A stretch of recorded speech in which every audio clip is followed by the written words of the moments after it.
Now, if you see this dead, desiccated plant in your landscape, don't pull it up. This is one of the most unique ferns that you can have. This is the Resurrection Fern. Let's talk a little bit about it. Hey, I'm Elise with Concerning Gardens and More, and I'm glad you stopped by this morning. I'm in Zone 9B. We're still kind of early in the morning, but I wanted to come out and show you this fantastic, unique, one of my very favorite ferns. Now, over 10,000 varieties of ferns. This has such great uniqueness to it.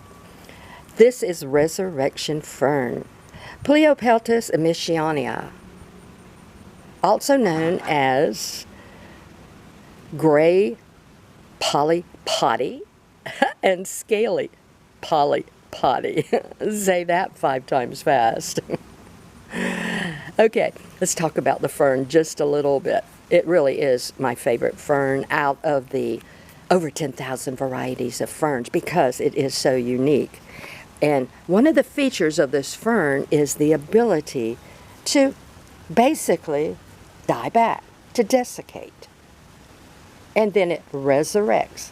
And there's where you get the name, into a beautiful flush fern. And we'll look at it after it's resurrected. The plant is amazing. It can lose up to 95% of the moisture and still live. And it does that because on the back of the leaves there are special protein cells that save moisture for it. They're called dihydrins. I'll put the name up on the screen for you. And they hold enough moisture to actually keep the plant alive. Some botanists propose that this particular variety can actually live 100 years without moisture.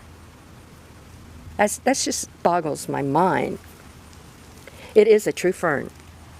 A true fern does not set flowers, berries, or seeds. If you have a plant that has the word fern in the title, and it does set flowers, berries, or seeds, it's really not a true fern. The word fern in the title is probably a descriptive word of what the plant's characteristics look like. A good example is the asparagus fern. There are several asparagus ferns. They aren't true ferns. They're in the Asparagaceae family, but there's many examples of plants who have the name fern in them. So a true fern can be anywhere from an inch up to 60, 70 feet tall. All kind of shaped fronds, all kind of shapes of plants. But what they all have in common, they do not set flowers, berries, and seeds. Also, this is an epiphyte, an air plant. Look at that. Now this is growing on a Roebelinii palm. This plant likes rough surfaces. So any bark that's kind of rough, it will even grow on side of houses, fences, anywhere. When I was a child, we used to go out in the woods a lot, and we would see all these huge old great oaks that had been there for hundreds of years, and the limbs would arc out, and they would just be covered in this great fern.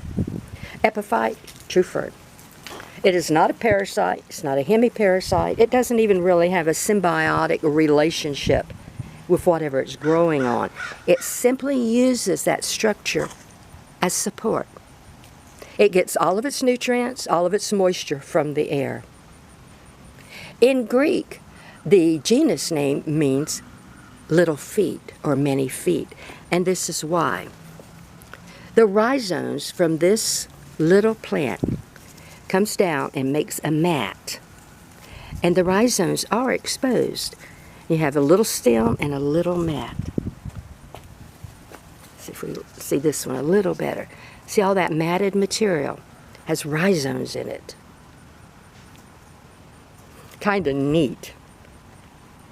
All right, when we get some moisture, it won't take long for this to resurrect. And in fact, it doesn't take sometimes but a few hours for it to start resurrecting.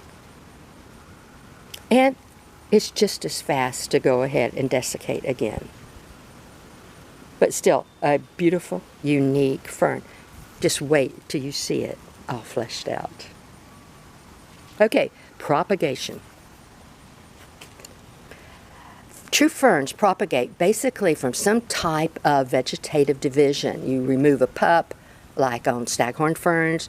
You break a root ball up, like on this one, the epiphyte ferns. You can break some of the root or rhizome material apart. Can't really do cuttings. Everything I've read, everything I've tried and experiment, cuttings really don't work all that well. Also, they reproduce by spores. On the back of the leaf, you're going to see little dots. And those are spores, or sporangiae. And the spores are in the sporangiae. And when those get ripe, the wind will blow them off, and they'll go somewhere else. Now, so this one can reproduce naturally by having a little bit of the stem and root system break off, and it starts growing somewhere else, or from its spores.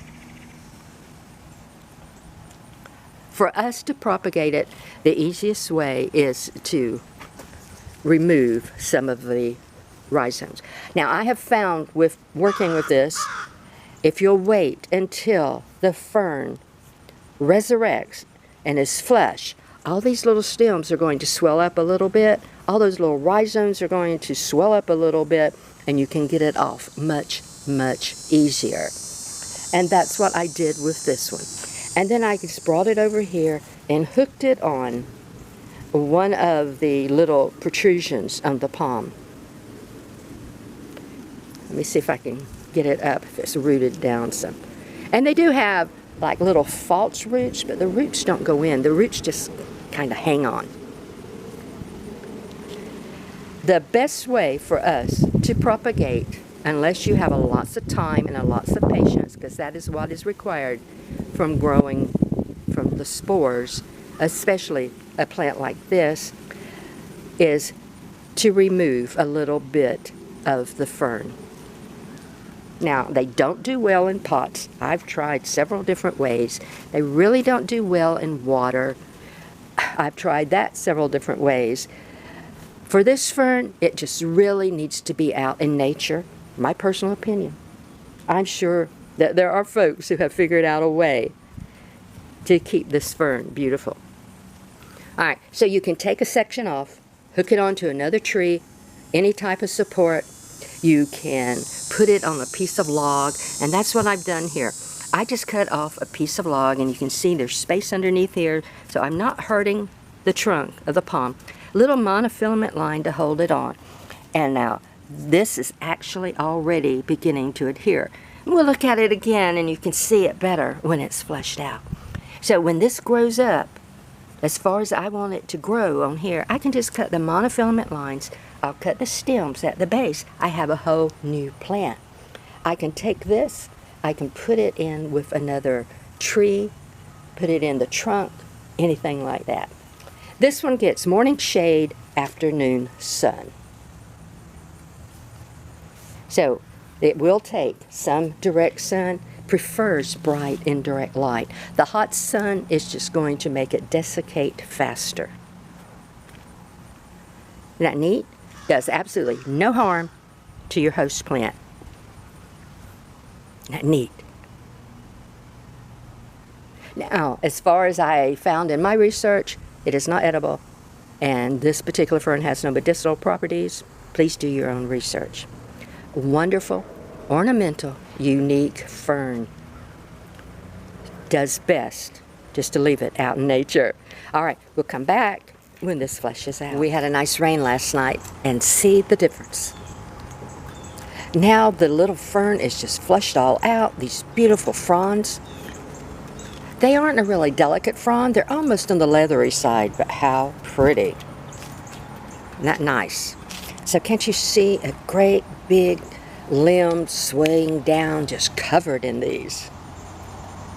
It's not unusual to have a yellow leaf once in a while on your ferns. If you do, just clip it out, pull it out. If you get a whole bunch, then you might want to look into some nutrient deficiencies. Let's see if we can see the spores a little bit better now. Find some that's ripe. Normally on most ferns they all turn brown. Now this fern does have fertile and sterile fronds. Let me show you the difference. Now this one is a sterile probably. It doesn't have any sporangi on it, and this one is the fertile. That's the difference. Staghorn ferns is the same way. They have a sterile and a fertile fern, and you really can't tell the difference just looking at them on the top until you turn them over. But this is a gorgeous fern. I just love it.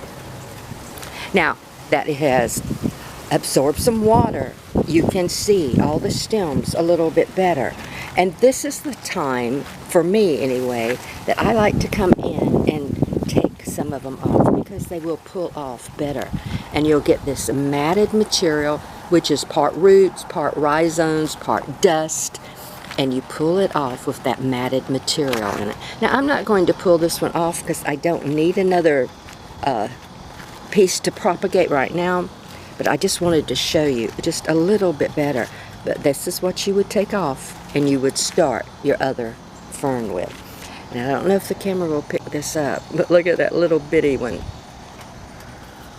Well, let's go over here.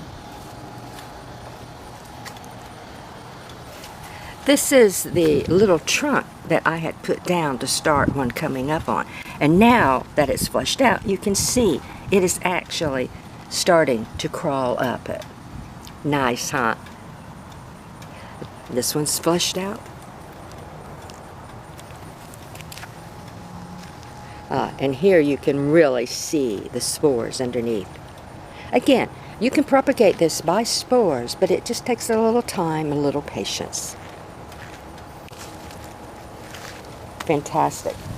I had a little section that I had here, and I thought it had adhered enough. I didn't tie it on yet. And last night, well, we had a tropical storm, and it blew it away. So now I'm going to have to walk around the yard to see if I can find it. And I find it, it will be fine because they're really tough. But beautiful fern. I love this unique property where they can go from just dead looking and then have a heavy rain and they flush all out to this beautiful fern. See if this is something that you can put in your landscape. It is a great addition to any landscape. Till we speak again, have a fantastic day.